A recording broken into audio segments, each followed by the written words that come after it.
kuliah dengan jumlah mahasiswa dropout terbanyak versi Kemendikbud. Kira-kira apa aja ya? Yuk langsung aja kita cari tahu di video kali ini.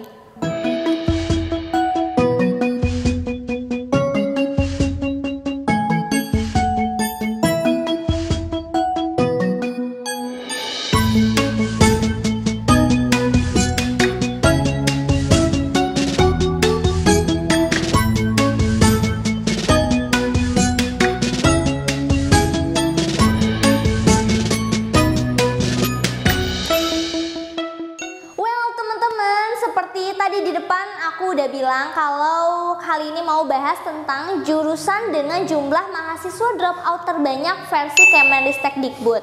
Nah, jadi datanya ini data tahun 2019-2020 yang diambil oleh Kemendikbud tentang rasio atau angka putus kuliah di Indonesia. Ini baik PTN ataupun di PTS ya, jadi jurusannya sangat universal. Sebelum itu aku mau kasih tahu dulu nih, Indonesia lumayan besar ya angka putus kuliahnya. Tahun 2018-2019 kita mencapai 8% angka putus kuliahnya. Kalau 2019-2020 kita memang agak berkurang jadi 7%. Tapi 7% ini tetap banyak ya teman-teman. Dari total sekitar 8.400.000 mahasiswa yang ada di Indonesia, itu 600.000 kurang lebih itu memutuskan untuk putus kuliah. Jadi 600.000 itu lumayan banyak ya kalau kita hitung-hitung lagi, bukan cuma 1 atau 2 orang gitu yang putus kuliah. Jadi 600.000 adalah angka yang memang cukup mengkhawatirkan di Indonesia. Mungkin teman-teman juga penasaran, kira-kira apa sih alasan mereka putus kuliah? Nah, kalau dilansir dari Kemendikbud, alasannya itu biasanya ada 3. Faktor yang pertama itu pasti karena faktor ekonomi yang paling banyak ya. Jadi dia tidak bisa melanjutkan untuk kuliah, akhirnya memutuskan untuk berhenti saja gitu. Pertama mungkin karena dia nggak bisa untuk bayar uang kuliahnya, UKT ya, atau SPP gitu kan.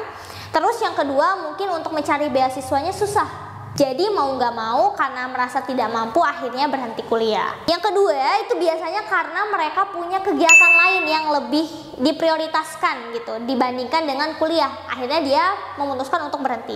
Bisa mungkin mau ke luar negeri gitu ya, ada kegiatan summer course atau ada kegiatan studi banding dan lain-lain, mungkin perlombaan dan sebagainya lah ya, yang pada akhirnya dia harus memilih salah satu, jadi kuliahnya dikorbankan. Terus yang ketiga alasannya karena memang dikeluarkan dari perguruan tingginya atau pihak kampusnya ya, bisa jadi karena ada tindakan indisipliner ya, atau tindakan yang tidak bisa lagi ditolerir oleh pihak kampus. Nah langsung aja nih, sekarang aku mau kasih tahu jurusan apa aja yang memang mahasiswanya itu banyak drop out. Dari 2 jenjang, yang pertama ada D3, yang kedua ada S1.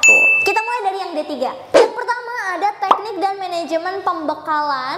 Ini rasio dari angka putus kuliahnya 1,32.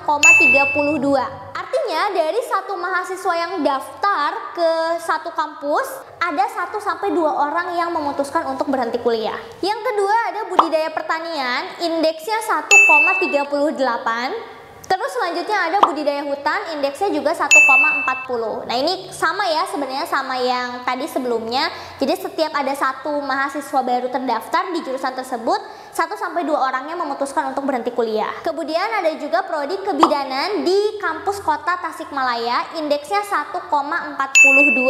Ini masih sama juga ya, 1-2 orang putus kuliah. Dan yang paling besar adalah jurusan atau prodi multimedia, indeksnya 4,59. Artinya setiap satu mahasiswa baru terdaftar ada 4-5 orang yang memutuskan untuk berhenti kuliah di prodi tersebut. Oke, itu dari prodi D3. Sekarang kita lanjut ke prodi S1. Yang pertama ada prodi pendidikan jasmani di Kabupaten Jembrana. Nah ini indeksnya adalah 0,67. Selanjutnya ada prodi filsafat Hindu dengan indeks 0,85. Nah ini dua-duanya di 0, sekian ya, kalau kita bulatin jadi 1. Jadi setiap ada satu mahasiswa baru, ada 1 yang putus kuliah di jurusan tersebut. Lanjut ada prodi mekanisasi pertanian, indeksnya 1,03. Masih di angka 1 ya, atau mungkin mendekati kedua ya, jalan kedua. Jadi setiap satu mahasiswa baru ada 1-2 orang yang memutuskan untuk berhenti kuliah. Berikutnya ada ilmu pendidikan teologi. Indeksnya ini 2,04. Nah, berarti ada 2 orang yang putus kuliah setiap ada 1 mahasiswa baru di jurusan tersebut. Yang terakhir, prodi atau jurusan S1 dengan jumlah mahasiswa dropout terbanyak adalah prodi manajemen retail. Ini indeksnya mencapai 14,26.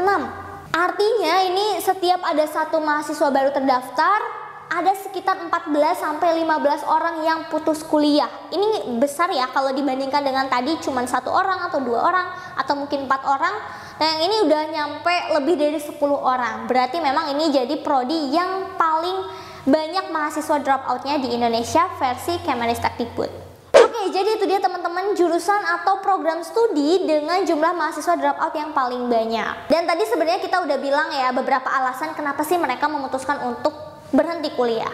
Nah, harapannya teman-teman di sini mungkin yang masih kuliah itu harus tetap semangat sampai mencapai gelar sarjana ataupun diploma yang kalian inginkan. Dan buat teman-teman yang masih belum kuliah, masih mungkin di jenjang SMA nih ya, atau mungkin ada yang SMP.